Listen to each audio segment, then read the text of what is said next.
사도신경으로 우리의 신앙을 고백하며 2월 3일 금요일 새해 기도회 시작하도록 하겠습니다. 나는 전능하신 아버지 하나님 천지의 창조주를 믿습니다. 나는 그의 유일하신 아들 우리 주 예수 그리스도를 믿습니다.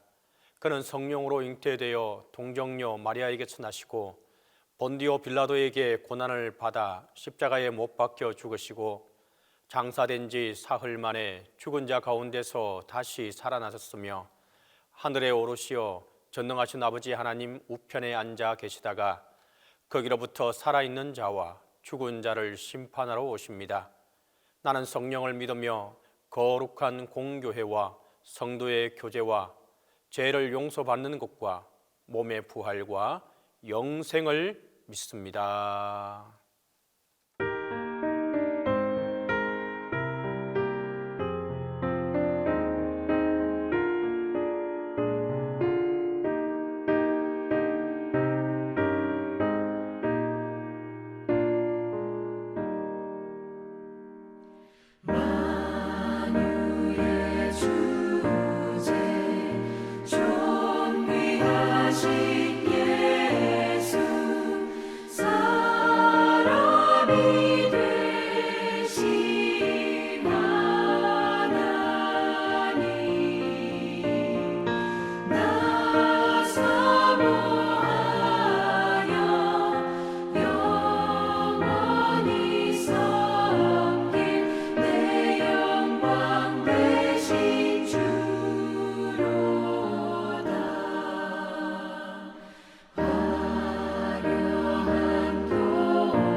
주 없이 살 수 없네 죄인의 구주여 그 귀한 몸의 피로 날 구속하소서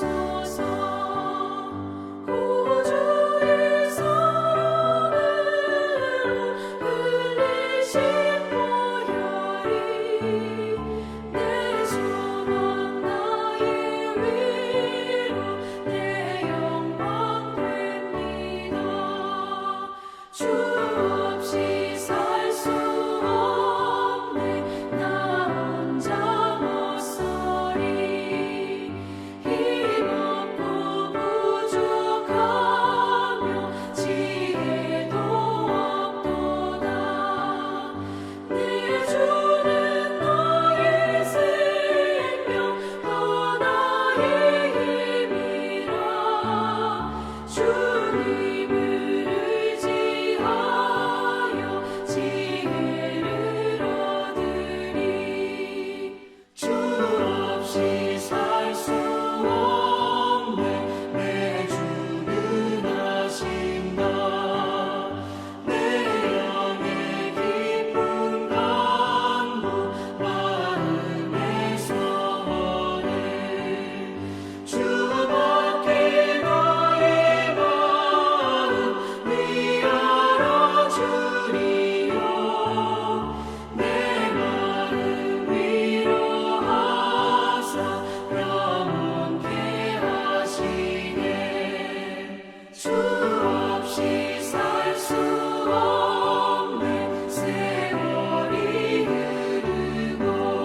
기도에 시연해 주신 하나님의 말씀은 마태복음 10장 16절에서 20절입니다. 신약성경 마태복음 10장 16절에서 20절입니다. 보라, 내가 너희를 보냄이 양을 이리 가운데로 보냄과 같도다. 그러므로 너희는 뱀같이 지혜롭고 비둘기같이 순결하라. 사람들을 삼가라. 그들이 너희를 공회에 넘겨주겠고 그들의 회당에서 책짓질하리라. 또 너희가 나로 말미암아 총독들과 임금들 앞에 끌려가리니 이는 그들과 이방인들에게 증거가 되게 하려 하심이라. 너희를 넘겨줄 때에 어떻게 또는 무엇을 말할까 염려하지 말라. 그때에 너희에게 할 말을 주시리니 말하는 이는 너희가 아니라 너희 속에서 말씀하시는 이 곧 너희 아버지의 성령이시니라.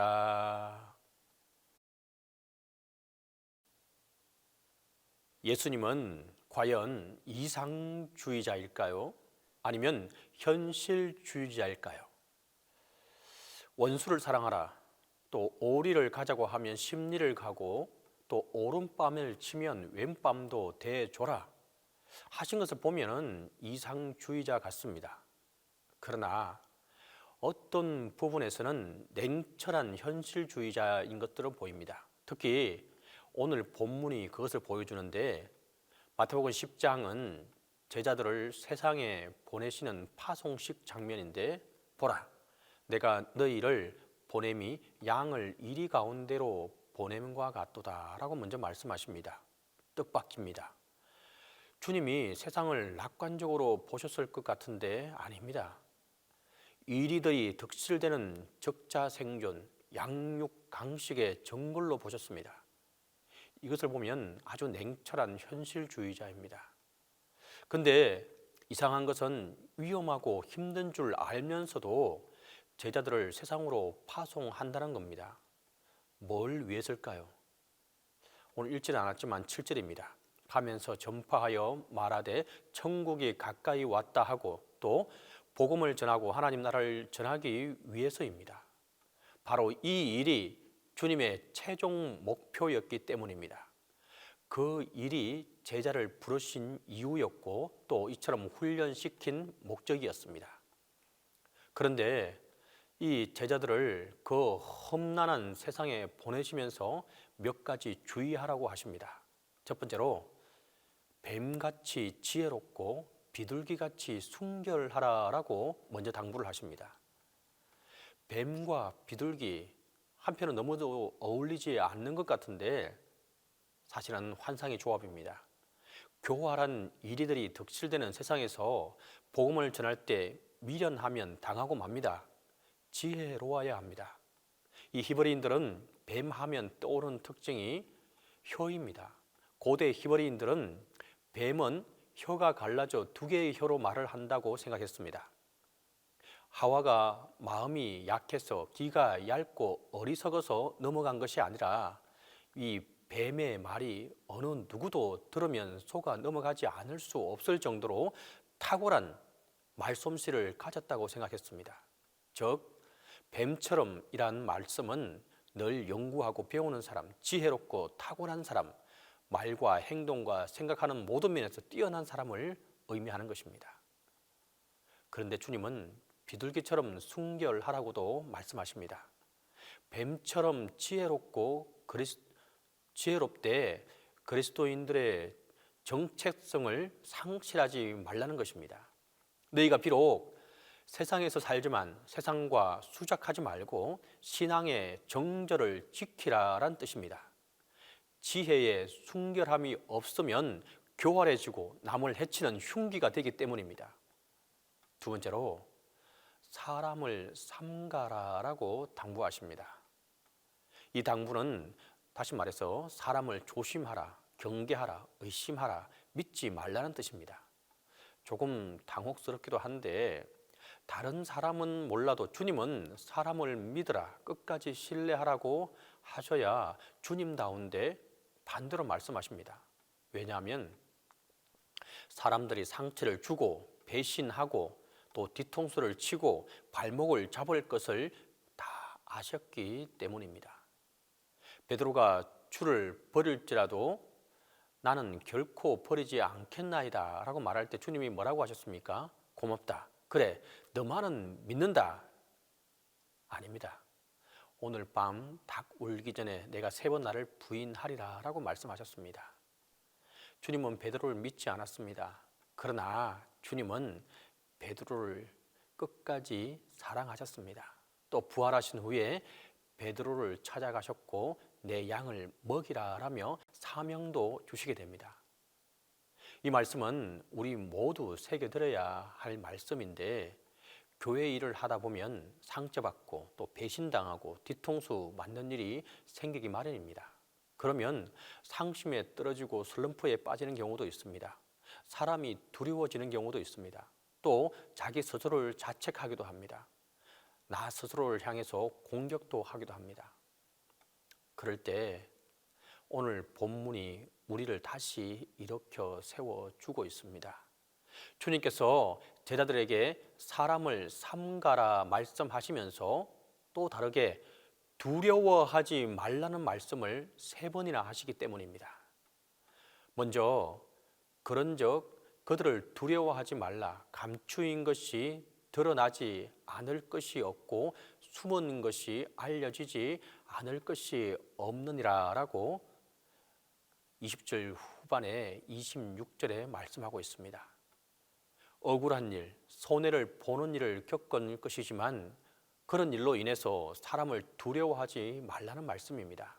또 두 번째로 두려워하지 말라는 28절에 나오는데, 몸은 죽어도 영혼은 능히 죽이지 못하는 자들을 두려워하지 말고 오직 몸과 영혼을 능히 지옥에 멸할 수 있는 이를 두려워하라라는 것입니다. 진짜 두려운 자는 하나님이니까 사람을 두려워하지 말라는 것입니다.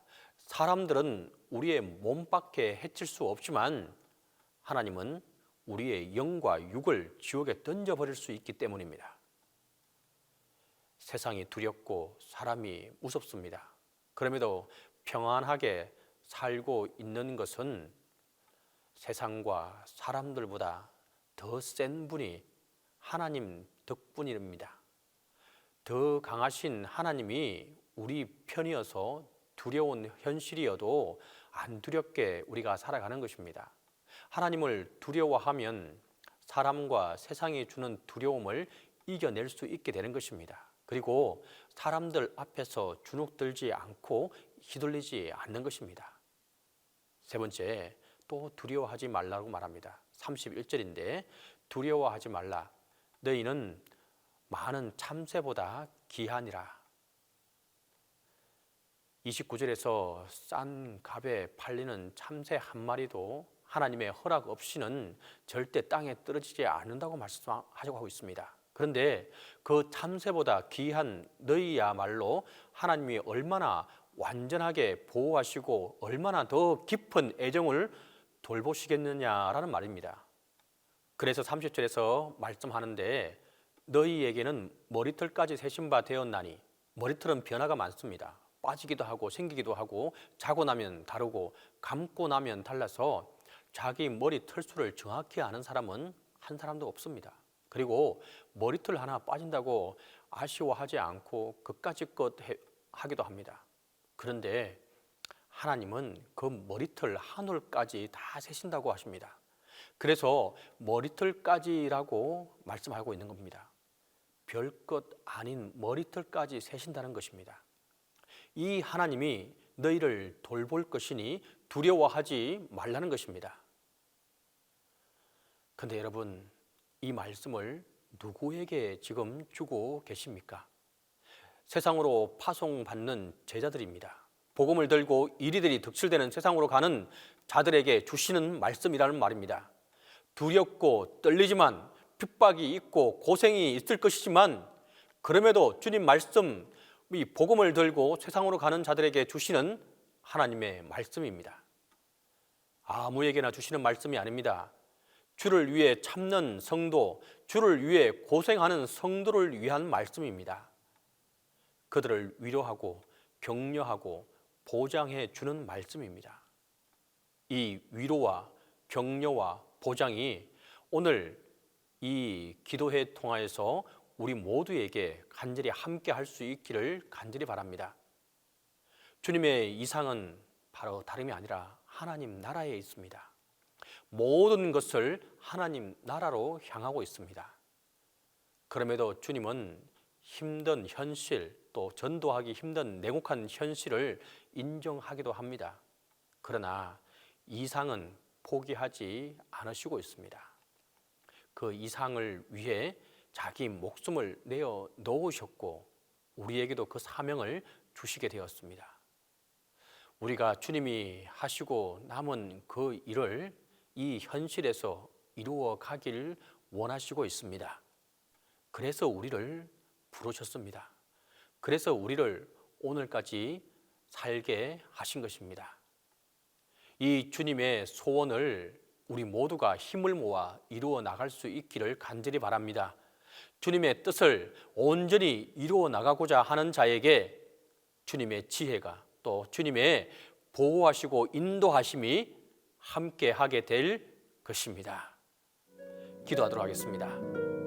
첫 번째로 우리에게도 전도할 때에 하나님의 지혜를 더해 달라고 기도하도록 하겠습니다.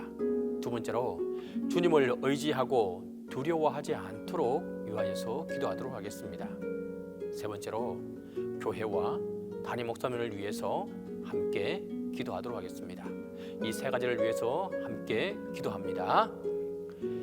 주님, 은혜와 사랑을 베풀어 주시고 함께해 주시옵소서.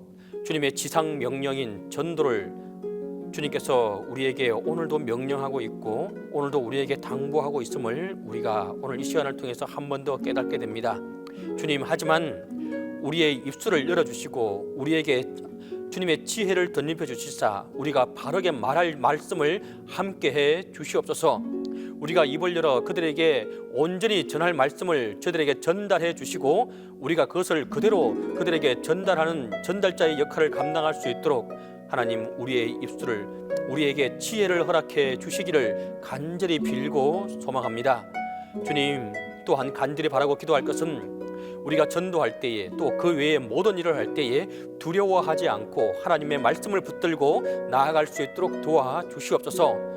특글도 머리털도 다 세신다고 하신 하나님, 그만큼 우리를 잘 알고 우리를 보호하신다는 하나님, 그 말씀을 믿고 우리가 담대히 나갈 수 있도록 도와주시고 또한 담대히 나가되 담대히 하나님을 증거할 수 있도록 하나님, 우리를 붙들어 주시고 인도하여 주시옵소서. 주님, 이 시간 또 간절히 바라고 기도하는 것은 동신교회를 위해서 기도합니다. 주님, 코로나 시대를 통하여서 많은 이들이 교회를 떠나가기도 하고 또 다시금 오기도 합니다. 하지만 아직도 돌아오지 못하는 성도들이 있습니다. 주님, 이 교회가 든든히 서갈 수 있도록 도와주시되 특별히 나오지 못하고 있는 성도들을 주님 한속히 나오게 하시고 그들의 마음을 돌려주시사 동신교회로 다 함께 나와 예배드리고 하나님을 찬양하고 예배드리게 도와 주시옵소서. 또한 이 동신교회가 하나님 말씀을 든든히 붙잡고 든든히 서가는 아름다운 교회가 되게 도와주시고 지금보다 더욱더 좋은 소식이 온 누리에 퍼지게 하여 주시고 동신교회를 통한 하나님의 기쁜 뜻이 온전히 이루어지게 도와 주시옵소서. 주님, 또한 간절히 바라고 기도하는 것은 동신교회에 속한 모든 성도들을 주님께서 지키시고 보호하여 주시옵소서. 지금 이 시간도 삶의 현장에서 열심으로 살아가는 가운데 있습니다. 그들의 앞길에 그들이 하는 모든 일에 주님께서 축복하시고 하나님 복 내려 주시옵소서. 아파하는 이들이 있습니까? 치유하여 주시고 회복해 되는 역사가 함께하게 도와 주시옵소서. 주님, 또한 간절히 바라고 기도하는 것은 담임 목사님을 위해서 기도합니다. 담임 목사님이 은근히 강건케 도와주시고 특별히 지금은 출타 중에 있습니다. 돌아오는 그 시간까지 안전을 주님께서 지켜주시고 돌아올 때에 주님께서 함께 해주시고 돌보아 주시옵소서. 주님, 은혜와 사랑 가운데 담임 목사님에게 지혜를 주시고 건강에 건강을 덧입혀 주시옵소서. 이제는 주님께서 가르쳐 주신 기도로 기도해 마치도록 하겠습니다. 하늘에 계신 우리 아버지, 아버지의 이름을 거룩하게 하시며 아버지의 나라가 오게 하시며 아버지의 뜻이 하늘에서와 같이 땅에서도 이루어지게 하소서. 오늘 우리에게 일용할 양식을 주시고 우리가 우리에게 잘못한 사람을 용서하여 준 것 같이 우리 죄를 용서하여 주시고 우리를 시험에 빠지지 않게 하시고 악에서 구하소서. 나라와 권능과 영광이 영원히 아버지의 것입니다.